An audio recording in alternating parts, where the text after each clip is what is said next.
Hello friends, my name is Gulvinder Kumar and welcome to our channel GK Tutorial। आज का जो video हमने बनाया है वो बनाया है स्टोन एज के ऊपर। इससे पहले कि हम वीडियो को स्टार्ट करें, आप सभी से रिक्वेस्ट है कि वीडियो को एंड तक जरूर देखें। अगर आपको पसंद आए तो इसे लाइक और सब्सक्राइब करना ना भूलें और साथ ही साथ अपने कमेंट्स एंड सजेशन हमें जरूर भेजें। तो चलिए स्टार्ट करते हैं आज का video on stone age. Stone age को हमने तीन पार्ट में डिवाइड किया है: palaeolithic period, mesolithic period, neolithic period. Palaeo का मतलब होता है ओल्ड, लिथिक का मतलब होता है स्टोन, यानी कि हम पैलियोलिथिक का मतलब हम स्टोन ओल्ड स्टोन एज की बात करेंगे। मेसो का मतलब होता है मिडल और लिथिक का मतलब होता है स्टोन, यानी कि मेसोलिथिक का मतलब है मिडल स्टोन एज। नियो का मतलब होता है न्यू, लिथिक का मतलब होता है स्टोन, यानी कि न्योलिथिक का मतलब न्यू स्टोन एज। हमने इसे इस तरीके से क्यों डिवाइड किया है, इसका रीजन है क्योंकि stone age entirely approximately 99% of the historical period cover कर लेती है। इसी के साथ साथ हमने फर्दर पैलियोलिथिक पीरियड को भी तीन पार्ट में डिवाइड किया हुआ है। जैसा कि आप मेरे पीछे देख सकते हैं, मैंने लिखा हुआ है पैलियोलिथिक पीरियड को हमने lower Palaeolithic period, middle Palaeolithic period and upper Palaeolithic period में डिवाइड किया हुआ है। और यहां पर हमने कुछ वर्ड्स लिखे हुए हैं, कुछ नंबर्स लिखे हुए हैं, जिनको मैं अभी आपको बताता हूं कि ये नंबर्स क्या हैं। लोअर पैलियोलिथिक पीरियड 2.6 मिलियन से ईयर से स्टार्ट होता है और अप्रॉक्सीमेटली 2,50,000 ईयर्स तक जाता है। इसी तरीके से मिडल पैलियोलिथिक पीरियड जो है वो 2,50,000 ईयर से स्टार्ट होकर 30,000 ईयर्स तक जाता है। इसी तरीके से जो अपर पैलियोलिथिक पीरियड है वो 30,000 ईयर से स्टार्ट होकर 10,000 ईयर्स तक जाता है। अभी हम इसको टाइमलाइन की हेल्प से समझने की कोशिश करेंगे कि किस तरीके से हमने हिस्टोरिकल पीरियड को डिवाइड किया हुआ है और स्टोन एज में कौन कौन से पीरियड कौन कौन से टाइम जोन के अंदर आते हैं। हम एक टाइमलाइन बना लेते हैं। ये हमारा आज का ईयर है 21। ये हमारा 0 है, यानी कि the birth year of Christ. इससे पीछे हमारा बीसी का पीरियड है, जिसे हम बिफोर क्राइस्ट के नाम से भी डिनोट करते हैं। इस पीरियड की अब हम बात कर रहे हैं। मैंने यहां पर लिखा है 3 लाख, फिर उसके बाद लिखा हुआ है 10,000, फिर उसके बाद हम लिखते हैं 8,000, फिर उसके बाद हम लिखते हैं 4,000। 3 लाख ईयर से लेके 10,000 ईयर्स तक के पीरियड को हम पैलियोलिथिक पीरियड में पढ़ेंगे। क्यों पढ़ेंगे अभी बताता हूं। 10,000 से 8,000 तक के पीरियड को हम मेसोलिथिक पीरियड में पढ़ेंगे। 8,000 से लेके 4,000 तक के पीरियड को हम पढ़ेंगे नियोलिथिक पीरियड में। हम 3 लाख से क्यों स्टार्ट कर रहे हैं, जबकि ह्यूमन का एवोल्यूशन 4 मिलियन ईयर्स पहले हुआ था। इसका रीजन यह है कि ह्यूमन के एवोल्यूशन से जब हम स्टार्ट करते हैं तो ह्यूमन ने कई शेप्स बदली हैं, जिसे आप एंथ्रोपोलॉजी में डिटेल में पढ़ते हैं। जैसे कि हम होमोसेपियंस हैं, हमारे से पहले जो थे वो इरेक्टोसेपियंस थे, उससे पहले निएंडरथाल थे। इस तरीके से हमारे प्रीडिसेसर्स रहे हैं जो ग्रेजुअली डेवलप होते होते होते होते होमोसेपियंस में आए और खुद होमोसेपियंस आगे फर्दर डेवलप होते रहे। अभी हम इस टाइमलाइन को थोड़ा सा और शॉर्ट करके समझते हैं। ये हम ले लेते हैं 0, यहां पर हम लेते हैं 3 लाख ईयर्स, यहां पर हम लिख लेते हैं 2 लाख ईयर्स, यहां पर हम लिख लेते हैं 10,000 ईयर्स। यानी कि हम इस पीरियड की बात कर रहे हैं। ऐसा नहीं कि हिस्ट्री इससे आगे पीछे नहीं जाती, हिस्ट्री तो स्टार्ट हो जाती है ह्यूमन के एवोल्यूशन से 4 मिलियन ईयर से ही। अच्छा, एक चीज और, 2.6 मिलियन ईयर से हमें स्टोन्स के टूल्स मिलने शुरू हो जाते हैं, जो कि स्टोन एज के अंदर ही कवर होते हैं, जो कि उस समय के ह्यूमंस यूज किया करते थे, चाहे वो निएंडरथाल्स हों, चाहे वो इरेक्टोसेपियंस हों, होमो इरेक्टस हों, चाहे वो होमोसेपियंस हों।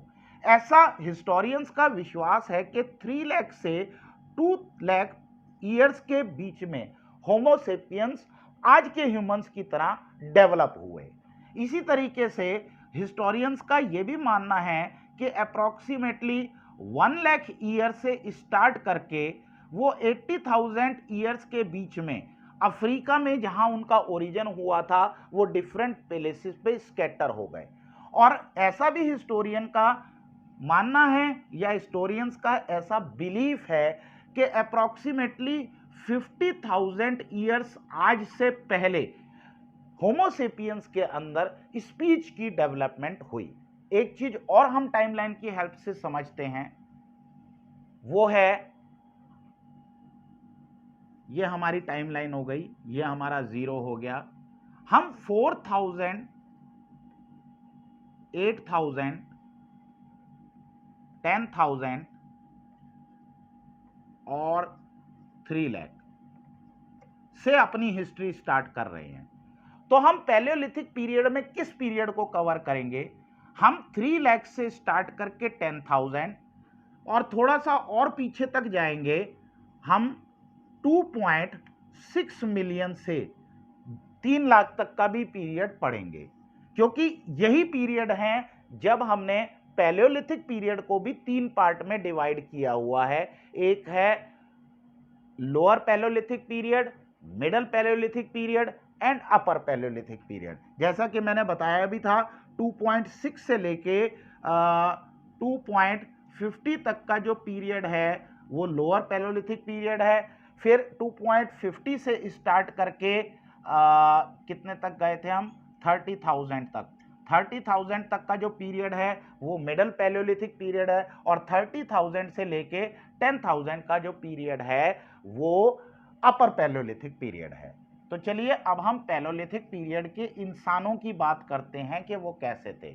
आप देख सकते हैं मैंने बोर्ड पे कुछ पॉइंट्स लिखे हुए हैं, अब हम इन पॉइंट्स को डिटेल में डिस्कस करेंगे। सबसे पहले नेचर, ह्यूमन की नेचर कैसी थी? ह्यूमन फूड हंटर और फूड गैदरर था। FOOD, food Hunter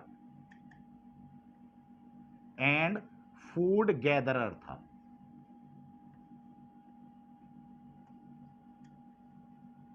food Hunter का मतलब उसे अपनी फूड रिक्वायरमेंट्स के लिए हंटिंग करनी पड़ती थी। वो बर्ड्स की हंटिंग करता था, एनिमल्स की हंटिंग करता था, एक्वेटिक एनिमल्स यानी कि फिश वगैरह की भी हंटिंग करता था।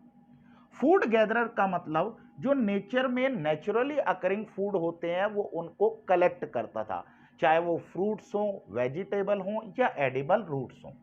इसका मतलब एक बात क्लियर है कि वो सेटल्ड लाइफ नहीं जीता था, सेटल्ड लाइफ नहीं जीता था, और वो कांस्टेंट मूव करता रहता था, वो कांस्टेंट मूव करता रहता था।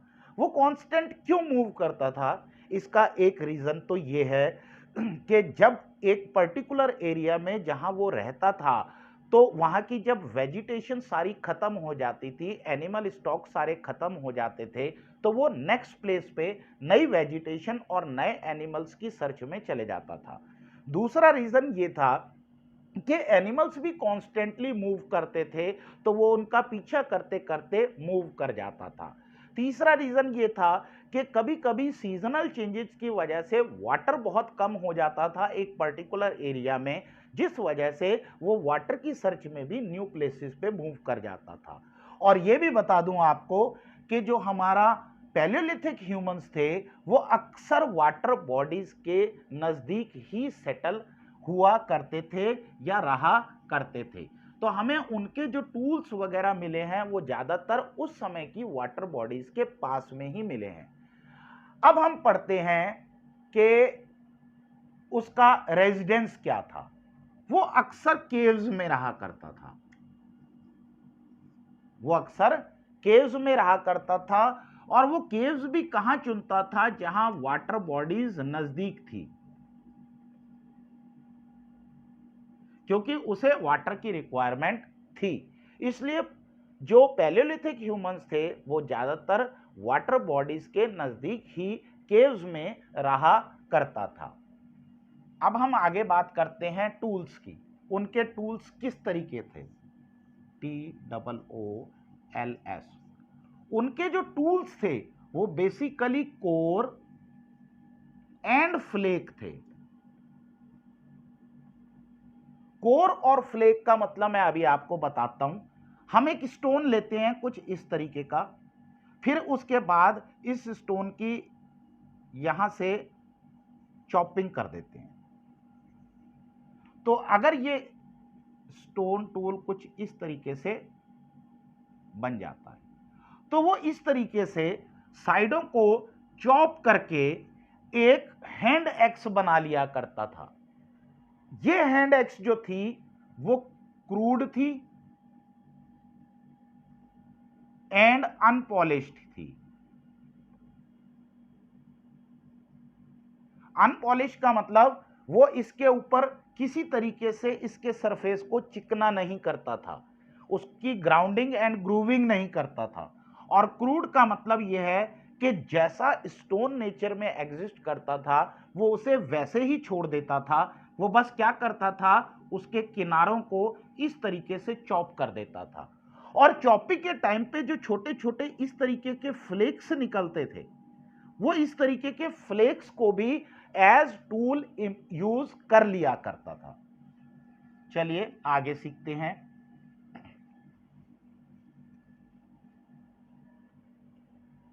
हमारे पास जो उसके टूल्स के बारे में इंफॉर्मेशन है वो है हैंड एक्स के बारे में, और इसके अलावा हमारे पास छोटे से फ्लेक्स टूल्स भी मिले हैं जो कि कुछ इस तरीके के थे। ये उसने यहां से चॉपिंग करके बना दिया, ये हैंड एक्स बना ली। और कुछ इस तरीके के छोटे फ्लेक्स टूल्स जो कि बड़े स्टोन को काटने पे निकल जाते हैं, उनको भी वो यूज किया करता था। इन टूल्स का इस्तेमाल वो कहां करता था? नेचुरल है, या तो वो हंटिंग ऑफ एनिमल्स में करेगा, या इसे कटिंग में करेगा, या इस तरीके के टूल्स को वो स्किन को पील ऑफ करने में, जानवरों की स्किन को काटने में इस्तेमाल करता था, या अदर कटिंग एक्टिविटीज में इस्तेमाल करता था। अब हम बात करेंगे उनकी साइट्स की। हमारे इंडियन सब कॉन्टिनेंट में कौन सी साइट्स हैं जहां पर हमें एविडेंसेस मिलते हैं पैलियोलिथिक ह्यूमंस के? तो वो जो 3 साइट हैं उसमें से जो सबसे पहली साइट आती है वो आती है भीमबेटका, BHIMBETKA।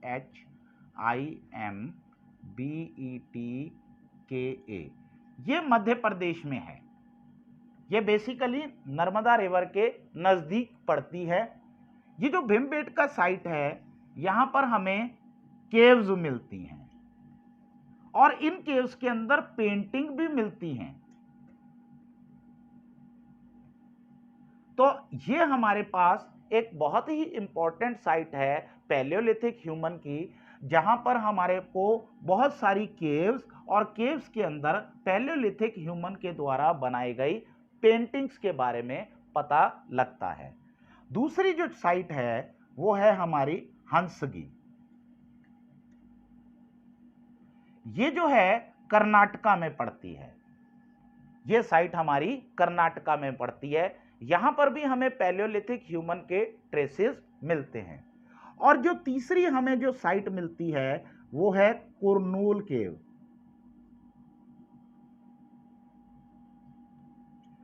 ये जगह आज के आंध्र प्रदेश में पड़ती है, और यहां पर हमें फायर के ट्रेसेस मिलते हैं।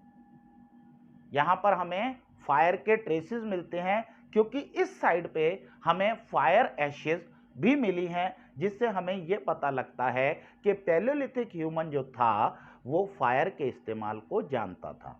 अब हम चलते हैं अपने लास्ट पॉइंट पे, जो मेजर डिस्कवरी उसने इस पीरियड में की।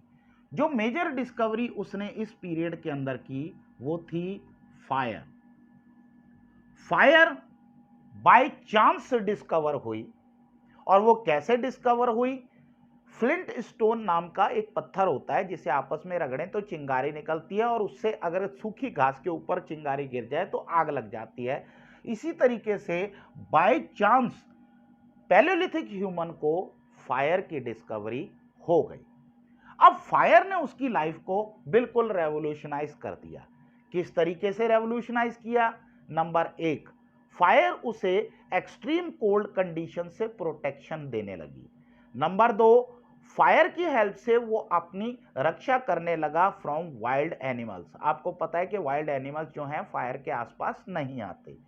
और तीसरा, वो अब फायर की हेल्प से अपने रॉ मीट को या रॉ फूड को कुक करके खाने लगा, जिससे कि उसका जो भोजन था यानी कि उसका जो फूड था वो मोर टेस्टी हो गया। तो फायर ने उसकी लाइफ को एंटायरली रेवोल्यूशनाइज कर दिया इन दी पैलियोलिथिक पीरियड। तो आज हमने सीखा कि पैलियोलिथिक पीरियड के अंदर ह्यूमन किस तरीके का था, उसके टूल्स किस तरीके के थे, उसकी साइट्स जो हमारे इंडियन सबकॉन्टिनेंट में मिलती हैं वो कौन कौन सी थी, और जो उसकी मेजर डिस्कवरी थी फायर, वो कैसे हुई। तो आज के वीडियो में बस इतना ही। Thanks for watching the video. अगले वीडियो में हम मेसोलिथिक और नियोलिथिक पीरियड के बारे में बात करेंगे। Thanks for watching the video.